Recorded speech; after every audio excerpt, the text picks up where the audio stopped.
C'est une large cicatrice de gravats qui défigure désormais ce quartier situé en contrebas d'une colline, partiellement effondrée.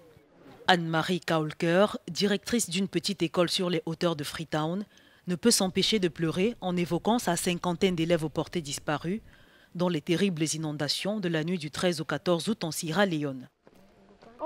Tous ces rochers n'étaient pas là. Ils sont venus avec la coulée de boue. Il y avait des maisons partout avant. Tant de gens sont morts. 2 de ces 16 enseignants figurent parmi les morts et 2 autres sont portés disparus. De nombreux survivants de cette petite communauté dorment toujours à l'extérieur, dit-elle, alors que la saison des pluies est loin d'être finie. Les cours d'été ont dû être interrompus. On avait pas mal de chaises et de bancs.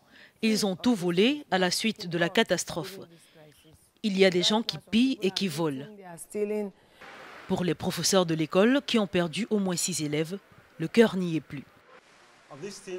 On est découragé, on éduque les enfants pour qu'ils aient un meilleur futur. Malheureusement, ils sont morts. Chaque dimanche, l'école organise une messe.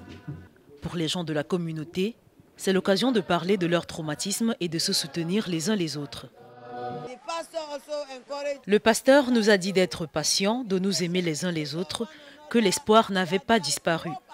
Au moins, certains d'entre nous sont encore en vie. Cela veut dire qu'il reste de l'espoir.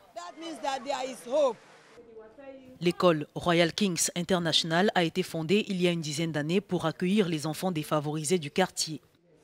Les inondations et glissements de terrain ont fait 499 morts, dont 156 enfants selon un bilan encore provisoire établi dimanche.